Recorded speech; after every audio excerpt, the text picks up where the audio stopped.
Operation Star Hammer equals RK equals Part 4 equals RK equals CIC Cis Dreadnought Vengeance Rondon.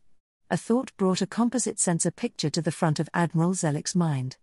It was fortunate that along with his promotion and expanded command came a few new implants created by the Techno-Union scientists. They allowed him a full immersion within the fleet's network and thus vastly increased awareness and control over his subordinates. As soon as the enemy began dividing their fleet into smaller task forces, it became clear that the supercapital in the center of the second formation wasn't a star dreadnought despite the way the automated systems initially designated it. Even as more and more sensor platforms died, the vast processing power at Zelik's disposal, thanks to half of his command being networked, allowed the Admiral to refine the data he saw, and soon he had a comprehensive picture of the enemy fleet. The supercapital was most likely the Alaskan battlecruiser Glory. Given the distance, the probability was at 75%. A Guardian refit could be the reason why the long-range sensor profile didn't match what the database had from pre-war scans. There were 400 Venator cruisers, 200 Acclamator assault ships, and a nearly 400 escorts of various classes. To meet them, Zelik had 100 battleships, 70 Providence dreadnoughts, and a mix of munificent frigates and recusant light destroyers. In theory, the matchup of the two fleets wasn't too bad. Depending on the exact modifications the ships had, a Lucrehube battleship could take on 4 to 6 Venators, which gave him a rough parity with the Republic cruisers. The mix of smaller Providence warships and the larger, real 2-kilometer-long dreadnoughts of the class would be more or less enough to go toe-to-toe with a swarm of assault ships, and when all was said and done, he would be at a disadvantage as far as the escorts went. That battle cruiser was problematic, however. While not as bad as a proper star dreadnought, which in the right, or wrong, circumstances could take on a whole sector fleet by themselves, that behemoth would be enough to tilt the battle in the Republic's favor. Ramming attacks might work to mission kill it on the cheap. The wild card were the locals. Zelik had his orders: the Rondon Trade Republic couldn't be allowed to switch sides, nor surrender their fleet intact. With Council Tyranny on his side, the Confederate admiral was confident that even if he couldn't hold the system, he would be able to deal enough damage to the enemy to ensure they won't push deeper in Cis space. If this was all Vale brought for the battle. A tight beam transmission struck the Cis fleet from Rondon. Com systems and E-war-tasked droids identified its source and contents as friendly, and Zelik patched it through to the CIC. A hologram of a graying Bothan appeared to the Admiral's right. The Rondon Senate is voting on surrendering unconditionally or fighting to keep Vale away from the planet. We've got worms in the system. The tally so far is not in our favor. We're going to fix it. Be advised, the odds of being caught or the tampering discovered in the short term are high. I'll advise you if we fail. The transmission cut off. Commodore Nep, prepare to execute Operation Firebreak. Zelik transmitted to his XO, ridding a modified Lucrehube battleship. Affirmative. The small alien responded promptly in his native language, and the Admiral's implants promptly translated it to basic. Standing by for firebreak. On the tactical display, Zelik saw a tenth of his fleet cutting their acceleration a bit. Those ships had practically the whole Vulture complement of the fleet on board, with thousands of the droid fighters riding on their hulls. Another mental command ensured Zelik got a private channel with his local counterpart. Council Tyranny, we're both out of time. The cyborg's altered voice stated calmly. Will you fight the Butcher or prove yourself and your people gutless cowards? The old human glared at him. Anyone with a sense can see that the Sith needs to go. However, I have my world to think about. If we fight and fail to kill him once and for all my people will pay the price. This is not my call to make. How many other worlds would have to die? We have the opportunity to face this monster and stop him, here and now. Zelik pleaded. He is a Sith and can't be trusted. If they win, the only choice anyone in the galaxy would have is either slow, agonizing death for their amusement or a fast one fighting a futile struggle. Haven't you read and seen the histories? You know as well as I do what hell a Sith victory would mean for the whole galaxy, and make no mistake, the Republic, democracy and freedom, they're dead in the core. It won't be long now before the Sith and their pawns dispense with the charade and announce their empire. I am ready to fight and die to stop this madness, and my officers are ready to lay down their lives to spare Rondon and the rest of the galaxy form another Bothoi. Can you say the same, Council Tyranny? The human looked at Zelek with a frozen expression made of durasteel. The council opened his mouth to answer when a subordinate announced he had a priority transmission from the planet. Tyranny raised up a hand and one of his people put the comm channel on hold. RK Flag Bridge, RSN Cruiser Praetorian, Rondon. Moths of light phased into existence on the bridge to the council's left and merged into the harried figure of Speaker Aona. A moment later, the roar of hundreds of arguing senators blasted from the speakers. Aona pressed a few buttons on her comm unit and the deafening cacophony became a mere whisper. Council, as you can hear, the Senate is divided. We got a very tiny majority for fighting the Sith. This. She grimaced and there was no hiding how pale her face was. This really isn't the wish of most of our people. We don't have the supermajority necessary to overrule our alliance with the Confederacy. On the other hand, fighting this monster will doom us all.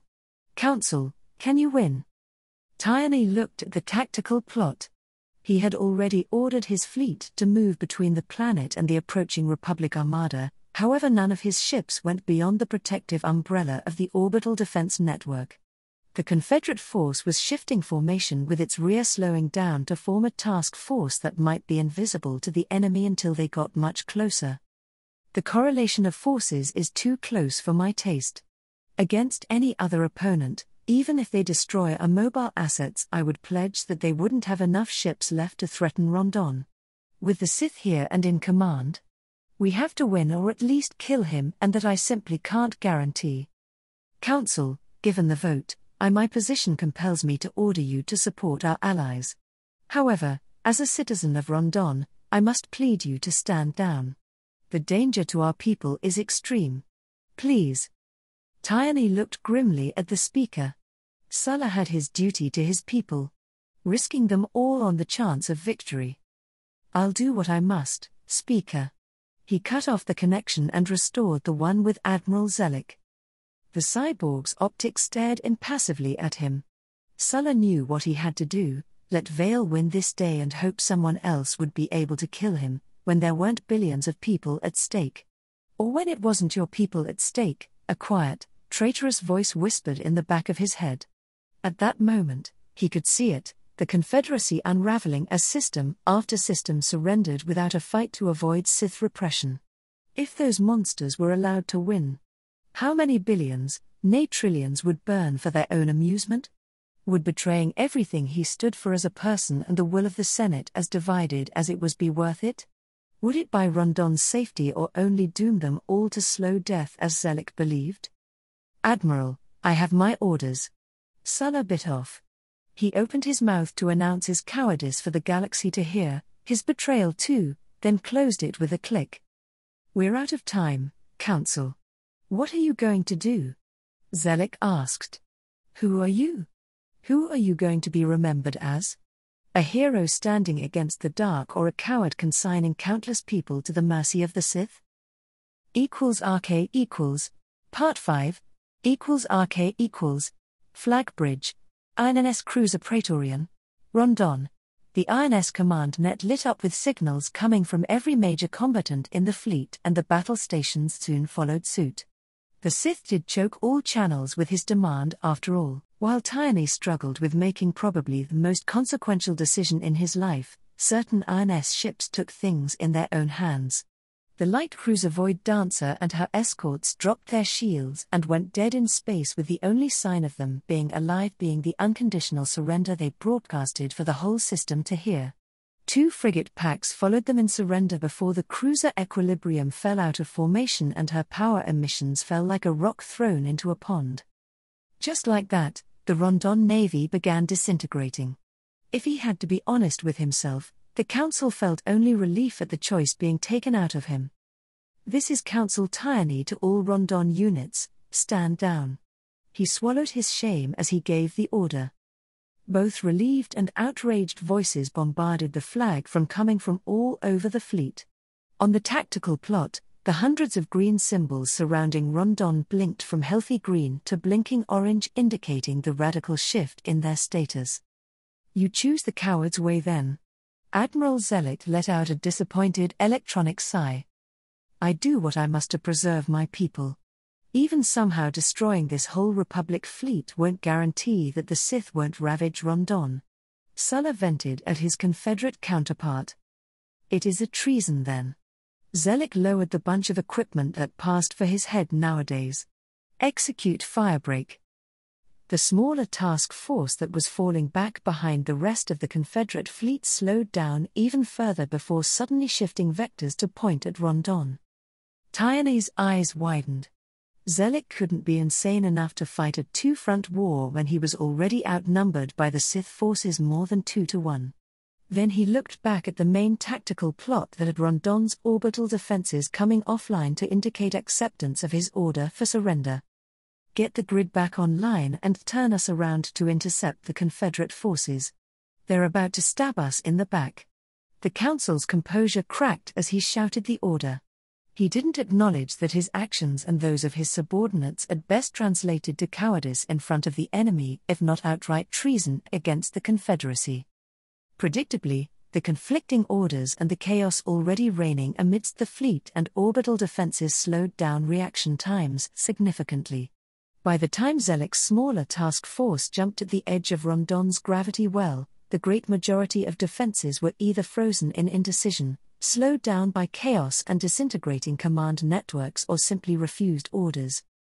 Then the Confederate forces launched tens of thousands of upgraded Vulture fighters and bombers before opening fire with every single weapon that could bear on Sulla's people. By the time weapon satellites and battle stations began to die, less than a third of the Rondon Navy was able to turn around and begin slowly accelerating towards the incoming enemy. Only a fraction of the defense network opened fire before the Confederacy force blew itself a comfortable large hole through it. Of the handful of umbrella-equipped ships that Sulla had at his disposal, only 2 were in the battle group that raced to meet the enemy. All around the Rondon fleet, weapon emplacements came online in batches only to die almost as fast as they could be activated by shocked crews. It didn't help that when 2 of the precious battle stations died under concentrated turbolaser barrages and missile salvos, so did a significant number of control links. Retaking control and reactivating of silent platforms took precious time the Confederacy wasn't willing to give the Council. The betrayed Sith forces spent fighter like water. The first wave made of 30,000 fighters and bombers died punching a hole in the crippled orbital defenses and allowed the even larger following waves to swarm over battle stations and Sulla's command.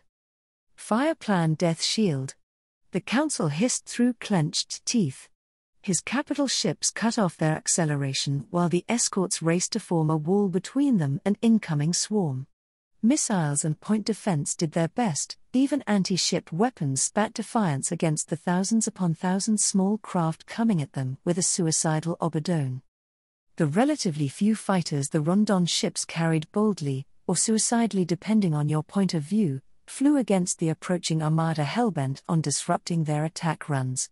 Missiles raced against the droid fighters and laser beams stabbed in droves from the vultures degrading the incoming salvos. RK equals Super Vulture SV 95412, Rondon. One of the many avenues the Confederacy explored in making their small craft armadas relevant again was extensive networking. While trials and common sense soon proved that once the vultures came close enough to an enemy fleet, the ECM and jamming would cripple such networks, even a data net small enough to link a single squadron proved to be a boon. It was just that, even combined with the various other upgrades, better weaponry, point defense, smarter droid brains running the fighters, etc., the number needed to successfully break through an upgraded fleet, especially if it had interceptors deployed, were prohibitively expensive. The sheer amount of advanced electronics that went into the upgraded vultures saw to it that the numbers necessary for decisive strikes at the enemy were simply too expensive to justify it. While technically still a bit cheaper compared to using warships to do the same job, The simple truth was that ships could do many things that swarms of fighters couldn't. Not the least of it was that even under the best circumstances, the small craft would be taking prohibitive losses in mission-killing enemy capital ships, and the same wasn't necessarily true for the newer models of Confederate warships. There were a few exceptions to that conclusion. Upgraded Vultures were still very deadly fighters and bombers, thus able to more easily and efficiently win air superiority when fighting planetside or better survive bombing runs in contested environment. And second, not all opponents the CIS would fight would have their ships outfitted with the Guardian system, at least for the foreseeable future. At Rondon, starfighters and bombers saw one of their last successful deployments in the strike craft role before new craft shifted the paradigm of war. SV 95412 cared little about the factors that saw it upgraded and updated. It didn't know nor cared that soon, at least in space, his kind would be relegated as scouts and space superiority assets to never again be used to strike at enemy warships. What it knew was that his enhanced platform allowed him unheard before performance. Better sensors and the link with its pack mates gave it an unprecedented situational awareness. Enemy targeting sensors flashed over the Vulture's skin and it immediately went evasive. Its laser defense pod stabbed in the dark, guided by its own software packages. Missiles died, soon followed by Vultures from the outer shell of the formation who had to clear the dense network of defense satellites the hard way. While the active defense system combined with the best ECM pods that the Super Vultures could carry without compromising performance helped, there were simply too many of the small unmanned weapon platforms, and at best, missiles made a third of their armament. Laser cannons spat their fury in both directions, shields flashed as coherent light tried to pierce them and soon died under the onslaught. Enemy fighters came in on a direct approach and SV 95412 let its pack mates to meet them headlong. Within moments of engaging, it knew that while in raw performance the Rondon small craft were roughly on par with Republic Torrent fighters, their pilots couldn't compare to the clones it had engaged on multiple occasions before being pulled back from the front for refit. Now that SV 95412 was smarter and housed within a much more capable body, it was plain to see that both the enemy's reaction times and tactics left something to be desired. If it could, the droid would have scoffed in derision. It targeted the enemy squadron's leader and shot a short burst that disintegrated the front half of the saucer-shaped craft, something that the Vulture noted with satisfaction while making evasive maneuvers that would make most organics black out even when their fighters had top-of-the-line inertial dampeners. Within moments SV 95412 passed the incoming enemy and used maneuvering thrusters to flip around his body. While it continued to coast towards the Rondon fleet due to the build-up speed, now it was in a perfect position to shoot the enemy from behind, something it did as soon as it acquired them. 4 seconds later, SV 95412 erased its third target for the day and flipped around again to face the enemy fleet. 2 of its pack mates died in the brief exchange, thus accompanying over 400 other Vultures into oblivion. Yet, they took virtually the whole Rondon fighter complement with them, leaving the enemy fleet wide open for the rest of the second and the whole third wave, which was made exclusively of Vulture bomber variants loaded with proton torpedoes.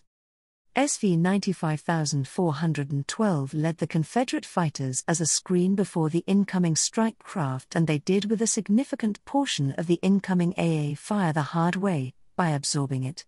With the dying defense grid pouring fire in the cauldron from all directions, 10,000 more fighters died to give the bombers a free run, including the rest of SV 95412's pack. They didn't race to their destruction in vain. With just 2 umbrella-equipped ships of the line facing them, the strike craft were able to simply absorb the last-ditch defensive fire before unleashing hundreds, then thousands of proton torpedoes from what was practically suicidally point-blank range. One moment over 30 major combatants spat their defiance at the swarm before more than enough Vultures to blot out the sky flew around them. An expanding ring of fire surrounded the warships with lances of turbolaser fire punching brief fiery holes through the swarm. That defiance lasted mere moments before close to 1,000 torpedoes struck every targeted Rondon warship from the peaked nose to the engines. The 2 most modern, toughest and umbrella-equipped cruisers were fortunate enough to emerge from the conflagration as burning wrecks that had almost all of their compartments crushed and open to space. The rest of the warships, especially the escorts, the torpedoes either smashed them to glowing fields of dispersing space debris or into slowly dissipating clouds of gas when hypermatter reactors went critical instead of fizzling off while the ships housing them were rendered to shreds. Coherent resistance from the Rondon Navy died with Council Sulla and the Praetorian, thus leaving the rest of the fleet in utter chaos. Two captains tried to rally the remaining ships, others attempted to run or surrender. It didn't matter when the remaining tens of thousand vultures swarmed them. Even as Admiral Zellick clashed with the Republic fleet, the forces he designated for firebreak moved into position to erase Rondon's orbital industry to prevent it from falling into Republic hands and make to everyone excruciatingly clear that siding with the Republic and the Sith running it would have dire consequences. Operation Citadel =RK Part 1 =RK Republic R&D Center, Coruscant. 4 new department heads sat on the other side of the table and every single one of them did their best not to meet Valentra's eyes. The previous directors were either under investigation or already in prison, and the less said about Dr. Solomon, the previous head of the facility, the better. Contrary to standard security procedures, there were 4 more people present thanks to the holonet. Personally, Talar was familiar everyone from the later group. They were the liaisons to the GAR of the most reliable industrial powerhouses the Republic currently had. The only unusual face there was Anara Kuat, who had taken personal interest in ensuring that everything went in smoothly after the disaster that struck her homeworld. Anaxis naturally came next, represented by Marjorie Holt, one of the directors of the Anaxis shipyards. She didn't represent just her corporation but in fact the whole Anaxian military-industrial complex, which has had very close ties to the Republic during the 25,000 years it has existed in its different iterations, a relationship that lately survived even the long rocky period that there was no real Republic-wide military existing. With the GAR's announcement and the Republic re-militarizing in a breakneck pace when hostilities commenced, the relationship smoothed and went back to its historic high. With the latest developments, it was no stretch to say that generally Anaxis, both their politicians, military and even industrialists, were very much on board with the new course charted for them all. Next came CEO Lucas Crown, from Rendili Star Drive. His presence was in theory an odd choice considering that currently Rendili's outer system was under Cis control and it has been that way since the enemy Grand Offensive. On the other hand, the planet itself and its shipyards were perfectly intact and quite safe behind heavy static defenses, the local defense fleet and large garrison of GAR naval and ground forces. Considering that Rendili was literally on the front line, the Republic did manage to slip through a few convoys with reinforcements, and a threat of massive counterattack has so far held the enemy presence in system in check under the threat of being captured between the defenders and heavy reinforcements. Needless to say, securing the system for good was high on the Republic's objective list in the short term. Having those shipyards operating back on 100% would come in very useful. Last but certainly not least was the representative from Alzakan. She was an unusually tall, thin woman who looked like she could break in two if too strong a wind blew at her. Her modest appearance, a nicely cut business suit that wasn't a height of fashion, nor did it appear to cost more than Talar's monthly wage in contrast to what the other liaisons wore, belittled the power Nika Yulin represented. She was from Alaskan, and now, after the utter insanity that was the past week, her political and industrialist masters were finally fully on board. That by itself was a great news for the Republic in the long run. Or what replaced it? Alaskan, with its trillion citizens, just on the planet itself, the huge economy that they represented, all their allies and massive industrial power were about to be fully unleashed for the first time in ages. With the calamities that befell Corellia, Kuat and Rendili being behind enemy lines, Talar wouldn't be surprised that if by the time the dust settled, Alaskan would become the largest source of warships and other military-related hardware for the GAR. Just the preliminary estimate of the industrial expansion they just began was frankly frightening, and that was on top of their shipyards technically being the second place the Republic could currently produce star dreadnoughts after the fall of Corellia. While until now no new ones were under construction there, Alaskan, along with Kuat, was the second system that not only had retained the capability to build those behemoths, but had actually built one and had it in service. All other supercapitals on disposal of the Republic had came either from Kuat or Corellia, with only the former going to the expense of producing actual star dreadnoughts. The message was clear to all: Alaskan was back making waves, and the deals the Chancellor, and military for that matter, made with them would ensure they would be among the leaders of the new order. Needless to say, that fact would be making a lot of people very uncomfortable, but fortunately, dealing with those usually wasn't his job. Ladies and gentlemen, we're here today to lay down new production priorities for the war efforts. Once we're done, our respective legal advisors and departments will iron out the various details. First, capital ship production and new equipment for them. Interim Director Hosh, you have the floor. Valentra began the meeting.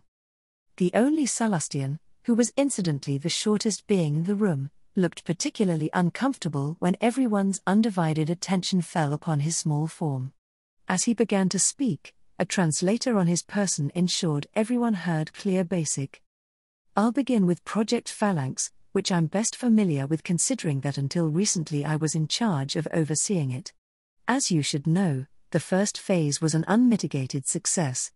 The Mark I Guardian system provided itself successful enough that now its successors are standard on all new construction, and I don't believe that we have left any surviving ships without at least the basic package. Mark I was the rough first retrofit, with the current Mark II being built into the designs, greatly increasing its capabilities. We're currently working on the Mark III. With it we hope to counter potential future development in the strike craft niche meant to operate and survive in current Guardian-dominated environment. A potential upgrade for the Mark II, working designation Block V, is a full integration between the data links of a whole battle group and centralized command of the system, further increasing system capability. A very dry and technical explanation followed, with the important points being that once ready the upgrade should be easy to incorporate in already operational systems. For it to shine fully, it would require the full Mark III system. Next, Project Hermes. While we are making steady progress, the only notable breakthrough at this time is an upgraded engine design for the Victory Mark III Star destroyers. The design should be fully finalized, tested and ready for full production if you so choose. This one was important, considering a planned shift from the latest iteration of the Venatas to Victories once the groundwork for a full mass production was laid down. Nothing groundbreaking in the short term, but still very useful.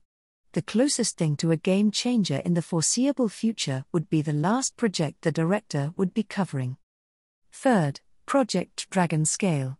Currently, one of the great vulnerabilities of modern warships is the inability to keep fully powered both particle and deflector shields due to interference. Further, ship-based particle shields are inherently weaker due to worse scaling up of modern systems. Dragon Scale is intended to sidestep said problem by greatly enhancing a warship's armor, thus covering said weakness.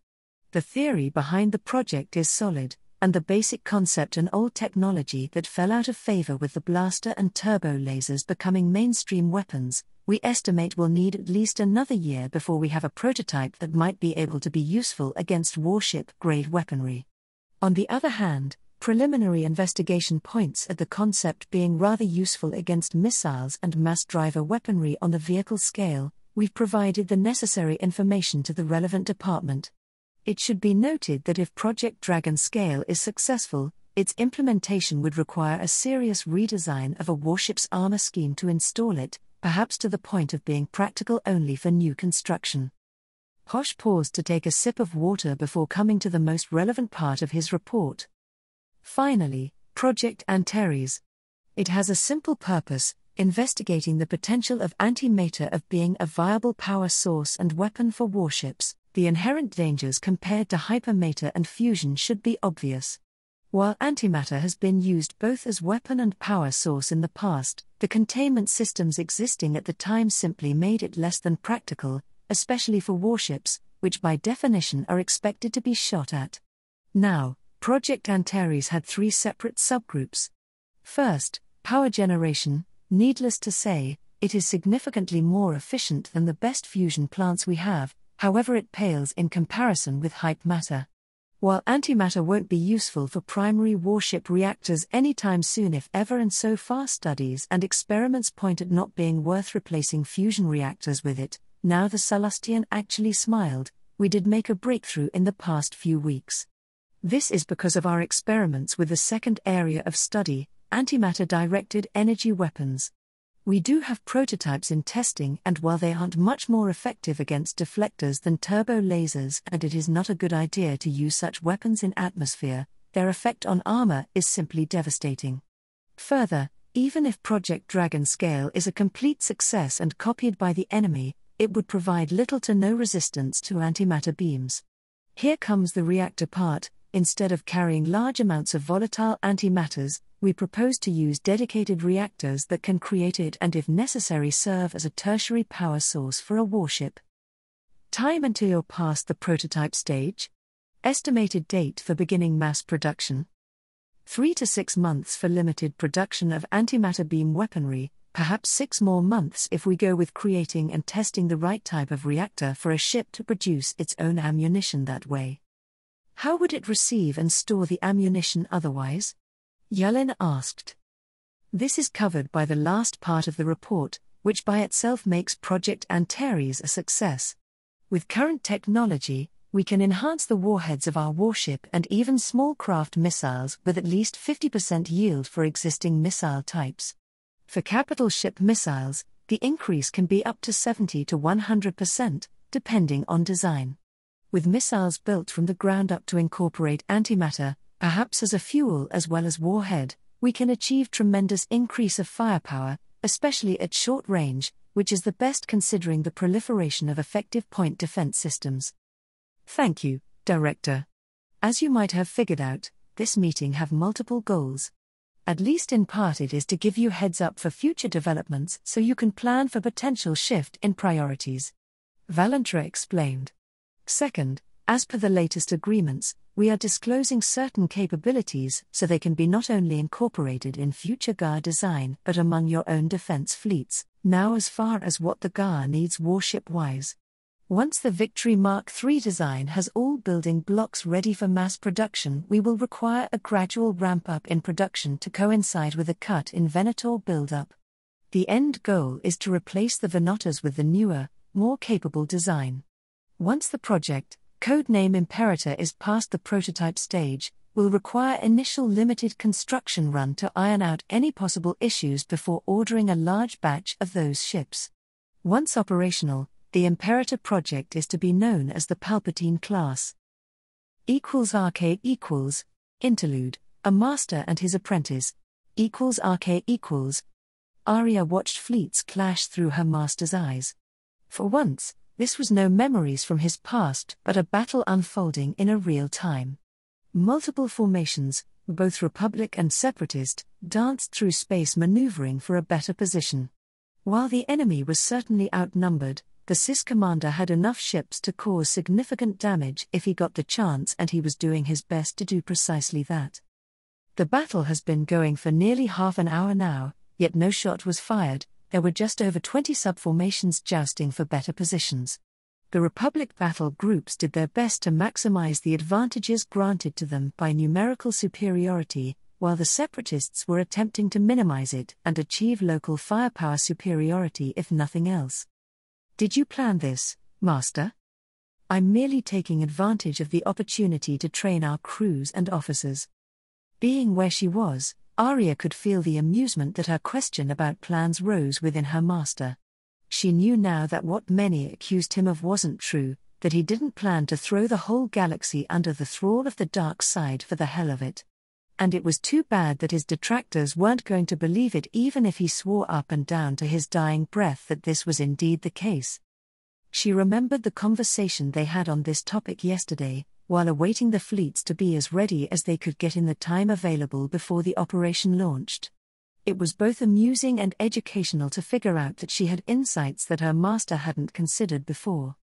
From where he stood, his actions did make sense, kind of, especially now that she knew him better than anyone else alive. Yet, from an outsider perspective, Master, you came of nowhere, impressed Palpatine enough to give you the rank of a general if for no other reason so he could keep a close eye on you. You began to reform the military at the first opportunity, found yourself as the person in charge of all GAR units on Coruscant, and while I know you never intended to get to that point anytime soon if ever, you did grab the opportunity with both hands and ran with it. Well, yes. Doing anything else would have been foolish. I couldn't disregard such incredible opportunity. That's not anyone believing you a threat saw it, you know that, right? I was careful not to step on too many toes, unless I absolutely had to. Yes, right. So making sure a great many Jedi were for all intents and purposes demoted and thus eroded their control of the military while gaining its loyalty wasn't aimed at weakening the Jedi Order and a step toward neutralizing them for good. It wasn't a part of your dastardly plan to take control of the Republic and turn it into your image? You know as well as I do that at the time I was perfectly content to work with the bloody fools. You are in my head, apprentice, and you did see my memories. A hint of frustration pulsed through Arya. I do. Everyone else?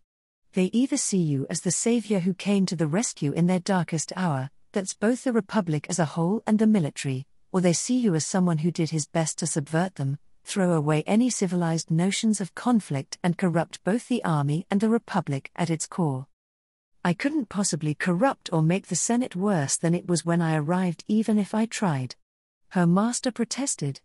He did have a point, about the Senate anyway. I know, Master. You did show remarkable restraint. Though both knew if the clones weren't conditioned to follow Palpatine's orders and were as open for outside influences as regular professional militaries, by the time Vale came back from Mandalore, he might have been tempted to move openly or not so openly against the Senate. He did that anyway. It was then when he finally admitted to himself that the institution as a whole was more trouble than it was worth, and with it, what passed for democracy in the Republic. You know, Master, it might have been better if you had planned for seizing power since the start. That might have given you more options when everything began going to hell. You know I don't want the bloody job, apprentice. You are aware how soon my temper would have frayed beyond repair and then all bets would be off.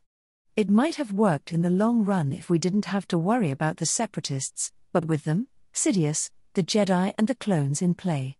If it wasn't for such a messed up turn of events we wouldn't be here. Again, I'm aware of it. What I'm trying to point out, Master, is that some of your actions are directly responsible for how we got here. In fact, with the way things were going, I'm not surprised the Jedi as a whole turned on you, though their timing might have been better. To play a devil's advocate, as your people used to say, while your actions taken one at a time have very good explanation, especially now that I know your mind, from an outsider's perspective, you were constantly proving your detractors right, both among the Jedi Council, in the Senate and obviously among the intelligence community. Should I go on? I can do this about most if not all of your actions. For example, how you handled Kenobi on Ryloth, the way you influenced him to consider that a peacekeeper's mindset doesn't really work in a real war and it would get his subordinates killed. Which it kinda did. The road to hell is paved with good intentions, and isn't that rich coming from a Sith? Indeed, Master. You did what a good military officer would do, pointed out his mistakes, educated him how to handle similar situations better, make him see the truth of what fighting this war means, or at least begin to. At the same time, arguably, you were leading him towards the dark side, slowly but surely corrupting him and the soldiers under your command. It's a quiet thing, to fall. Quoting Kriya again? She had some great lines, even if she was a crazy bitch in the end. For some things, she was right though. While I didn't and still don't want Obi-Wan to fall to the dark side, you're right. I've been leading him down a darker path, one that would be anathema for the Jedi Order of this era. Master, you've been slowly leading everyone down that path, the same one you chose to walk so long ago. Outside, the maneuvering for better position suddenly ended in an explosion of violence and Arya was thrown away from her memory. The enemy made a coordinated tactical hyperspace insertion to strike two of the Republic's subformations, and Arya's master responded almost immediately by calling the reinforcements waiting in hyperspace and throwing his remaining battle groups into the fray.